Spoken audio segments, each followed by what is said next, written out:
नमस्कार दोस्तों, आप सही का विक्टेडा स्वागत है। कैसे हो आप सभी। अगर आपने आरपीएफ कांस्टेबल एसआई का फॉर्म भर दिया तो अच्छी बात है। नहीं भरा तो इस वीडियो को देखने के बाद भरना, क्योंकि जो गलती आप करने वाले हो या कर दिए हो या ना करो ऐसी गलती, इस वीडियो को देख लोगे तो सारी समस्याएं दूर हो जाएगी। ठीक है, वीडियो चलिए, वीडियो को लाइक करना, चैनल को सब्सक्राइब जरूर करना। और यहाँ पर मैं अपना पर्सनल एक्सपीरियंस देने वाला हूँ डीबी का, क्योंकि आप सभी को पता है, नहीं पता तो मैं बता देता हूँ कि मेरा सिलेक्शन रेलवे के एएलपी यानी कि असिस्टेंट लोको पायलट की पोस्ट 2018 में जो निकली थी उसमें पूरा फाइनल सिलेक्शन हो रखा। मेरा जो बोर्ड था वो रांची बोर्ड था और मुझे जो जोन मिला था साउथ ईस्टर्न रेलवे यानी एससीआर मिला था मुझे। ठीक है, और उसके बाद मैं बात करूं वहां पर तो मैंने पूरा सारा प्रोसेस कंप्लीट कर रखा है, डीवी मेडिकल, जो आपके जानने के लिए है। और आज की वीडियो पे हम जो डेडिकेटेड बात करने वाले हैं, एक नई समस्या जो है बच्चों के सामने आ रही है, वो जाति प्रमाण पत्र के लिए आ रही है। ठीक है, तो यहाँ पर काफी सारे बच्चे फेल होते हैं और मैंने खुद अपनी आंखों के सामने फेल होते हुए देखा है, तो मैं सारी चीजें आपको बताऊंगा और अपना पर्सनल एक्सपीरियंस आप सभी को दूंगा। देखो, जाति प्रमाण पत्र के बारे में बात करूं, जाति प्रमाण पत्र जनरल कैंडिडेट के लिए तो नहीं लगने वाली, ठीक है, और ईडब्ल्यूएस कैंडिडेट के लिए भी नहीं लगने वाली। तो यहाँ पर जो सबसे ज्यादा इफेक्टेड कैंडिडेट होते हैं वो कौन से होते हैं? वो होते हैं मेरे भाई ओबीसी कैंडिडेट। ठीक है, और उसके सेकंड नंबर पे बात करें तो उसके बाद कौन इफेक्टेड होते हैं? हमारे एससी। और थर्ड की बात करें तो एसटी कैंडिडेट। ठीक है, इस तरह के जो तीन कैंडिडेट होते हैं वो सबसे ज्यादा इफेक्टेड होते हैं ये कास्ट सर्टिफिकेट से। जनरल कैंडिडेट को कोई प्रॉब्लम नहीं, क्योंकि उसका कास्ट सर्टिफिकेट लगना, जैसे मैं जनरल कैंडिडेट हूँ, मेरा भी नहीं लगा। ईडब्ल्यूएस के लिए क्या लगता है? ईडब्ल्यूएस के लिए उसका इनकम सर्टिफिकेट और ईडब्ल्यू सर्टिफिकेट, तो वो उसकी अलग बात हो गई। मगर कास्ट सर्टिफिकेट से केवल ये तीन लोग ही इफेक्ट होते हैं। देखिए, अगर मैं रेलवे की बात करूँ, रेलवे हमारी एक सेंट्रल गवर्नमेंट जो पूरा सेंट्रल गवर्नमेंट बॉडी है। तो सेंट्रल गवर्नमेंट बॉडी होने पे क्या होता है कि हमें वहां पर कोई भी कैंडिडेट जो अगर भर्ती होता है उसे सेंट्रल गवर्नमेंट के द्वारा इशू किया हुआ अपना कास्ट सर्टिफिकेट दिखाना पड़ता है। अब ज्यादातर समस्या पता है किसमें आती है? देखो, एससी एसटी में उतनी समस्या नहीं आती, क्योंकि एसटी सर्टिफिकेट वो सेंट्रल गवर्नमेंट ही इशू करती है और एससी सर्टिफिकेट भी वो सेंट्रल गवर्नमेंट इशू होती है। मगर समस्या यहाँ पर ओबीसी के साथ काफी ज्यादा आती है, क्योंकि ओबीसी जो कैंडिडेट होते हैं वो स्टेट बॉडी से, ठीक है, स्टेट बॉडी से कहीं कहीं अपना वो क्या करवा लेते हैं, अपना इशू करवा लेते हैं। जहां आप कभी यूपी के हो, हरियाणा के हो, राजस्थान से, तो वहां से इशू करवा लेते हैं।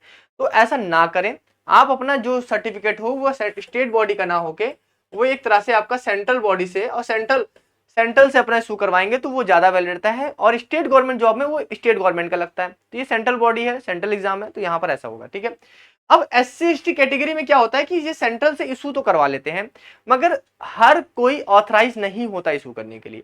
आप सेंट्रल के फॉर्मेट में गए, बनवा लिए। कभी कभी क्या होता है कि आप अनुमंडल सचिव वगैरह से इस तरह से जाके इशू करवा लेते हो। मगर मैं कहूंगा सबसे अगर आपको इशू करवाना है तो आप एसडीएम ऑफिस जाओ, ठीक है, वहां से इशू कराओ, उसको कोई भी नकार नहीं सकता। एसडीएम ऑफिस जाओ या फिर अपना डीएम ऑफिस जाओ, ठीक है, यहां से इशू करवाने की कोशिश करो, आपको कभी कोई प्रॉब्लम नहीं होगी। उसी तरह मैं बता रहा हूं, आपका जो ओबीसी सर्टिफिकेट है इसको भी आप एसडीएम ऑफिस से इशू करवाओ या डीएम ऑफिस से इशू करवाओ। ठीक है, यहां से होता क्या है कि देखिए, हर किसी के पास पावर होती है, मैं मानता हूं कि पावर होती है, मगर सेंट्रल बॉडी जो सेंट्रल होते हैं वो किसको वैलिड मानते हैं? तो एसडीएम लेवल, तहसीलदार। तो यहां से अगर आपका इशू है तो उसमें कोई भी आपको समस्या नहीं होगी। और बहुत सारे जो होते हैं अंचल अधिकारी, यहाँ से बिहार में अधिकतर अंचल अधिकारी चलता है, तो कभी कभी अंचल अधिकारी में वो प्रॉब्लम कर देते हैं। वो बोलते हैं कि ये जो पद है ये इशू करने का ऑथराइज नहीं है, सेंट्रल गवर्नमेंट जो सर्टिफिकेट है उसको इशू करने के लिए ऑथराइज नहीं है। वो कहीं कहीं रेलवे भी खुद अपने तरह से स्पेसिफाइड कर देता है कि इस जगह से इशू हुआ ही हमारा चलेगा। तो अगर मैं नॉर्मल बात करूं तो आप अपने तहसील जा सकते हो, जहां पर भी आपका तहसील या मंडल कहते हो, मंडल में जाओ तो आपको यहाँ पर एसडीएम मिल ही जाएगा।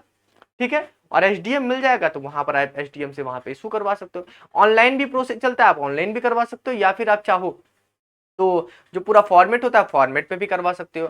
मगर आप कुछ भी करो, मगर ऐसी जगह से इशू करवाना जो आपका वैलिड हो। और यहाँ पर एक बात हमेशा याद रखना, जो भी आप फॉर्म भर रहे हो, ठीक है, फॉर्म की जो लास्ट डेट है उस लास्ट डेट से पहले का ही इशू करवाना।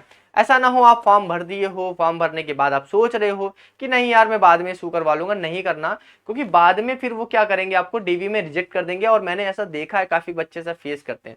और मैं सच बताऊं तो मैं अपने डीवी एक्सपीरियंस की बात, जब मैं गया वहां पर तो वहां पर बैठाया गया, कुछ फॉर्म वगैरह फॉर्मेलिटीज वगैरह भरवाई गई। फिर जब डॉक्यूमेंट चेकिंग की बात हुई ना, तो डॉक्यूमेंट मेरे दो जगह चेक हुए। पहले एक जगह गए, वो उन्होंने डॉक्यूमेंट ऊपर सर्च करने जगह देखा, फिर दूसरे ने डीपली तरह से देखा, और कहीं कहीं तो लेंस लगा के देख रहे थे वो, कहीं कहीं जहां पर भी। और एससी एसटी सर्टिफिकेट में, क्योंकि यहाँ पर देखो मेन बात यहाँ पर आ जाती है आप सभी की, यहाँ पर आपको मिलता है रिजर्वेशन। ठीक है, यहाँ पर आपको मिलता है रिजर्वेशन, और रिजर्वेशन की वजह से ही यहाँ पर चीजें इस तरह से काफी बारीकियों से देखी जाती है। क्योंकि अगर मान लीजिए कोई फर्जी सर्टिफिकेट बनवा के अगर अपना रिजर्वेशन लेता है तो भाई सीधी सी बात है वो नाइंसाफी है ना, उस बच्चे के साथ नाइंसाफी है जो सच में उसके काबिल है मगर उसको वो चीज नहीं मिल पाया। तो ऐसे फर्जीवाड़ों से बचने के लिए वो भी सावधानी बरतते। तो आप भी सीधा सावधानी बरतो, अपना सेंट्रल गवर्नमेंट का सर्टिफिकेट बनाओ, कोई समस्या नहीं होगी, आपको जिंदगी में कोई समस्या नहीं होगी। और अपने डॉक्यूमेंट को हमेशा रिन्यू कराते रहो, हर 3 साल में अपना डॉक्यूमेंट रिन्यू कराते रहो। जैसे जब भी लगे कि हाँ ये इशू हो चुका है, काफी ओल्ड हो रहा है, तो आप इसको रिन्यू कराते रहो, ये आपके लिए ही बेहतर है। अब मैं अपनी पर्सनल बात करूँ तो मुझे कभी ऐसी जरूरत पड़ी नहीं, क्योंकि मैं जनरल कैंडिडेट हूँ, जनरल कैंडिडेट को कभी जरूरत नहीं पड़ती। मगर जो भी मेरे SC/ST वाले भाई हैं, जो OBC वाले भाई हैं, आपको अब जो देखो सरकार अगर आपको आरक्षण दे रही है तो आपको उसका पूरा फायदा उठाना चाहिए। अगर नहीं उठा रहे हो तो आप गलत हो फिर, ठीक है। तो इसीलिए मैं कह रहा हूँ कि फायदा उठाओ तो बहुत बढ़िया से उठाओ, फायदा मिल रहा है सेंट्रल गवर्नमेंट की तरफ से, तो अपना OBC SC सर्टिफिकेट अपना बढ़िया से बनाओ। EWS वाले भी अपना EWS अपना बनवा लेंगे। और अपना फाइनेंशियल ईयर देख लेना मेरे भाई, फाइनेंशियल ईयर में कभी कभी गलती हो जाती है, तो अपना फाइनेंशियल ईयर के हिसाब से अपना बनवा लेना, ठीक है। तो कोई ऐसी समस्या नहीं है, अगर आपके डॉक्यूमेंट रियल ओरिजिनल है तो आपको DV में कोई भी प्रॉब्लम फेस नहीं करनी पड़ेगी। और अप टू डेट होना चाहिए, अपने लास्ट डेट से पहले का ही होना चाहिए, फॉर्म की जो लास्ट डेट है उससे पहले का ही होना चाहिए, उस डेट तक का इशू होना ही चाहिए, ठीक है। बाकी आप सभी के लिए RPF की क्लासेस हमारी रात में 8 बजे चलती है, आप जरूर आइए, हमारे एप्लीकेशन को डाउनलोड कर सकते हैं, वहां पर आपको कोर्सेज वगैरह भी मिल जाएंगे मात्र 49 रुपीज में, ठीक है। चलिए फिर अभी के लिए मिलते हैं नेक्स्ट वीडियो में, थैंक यू सो मच।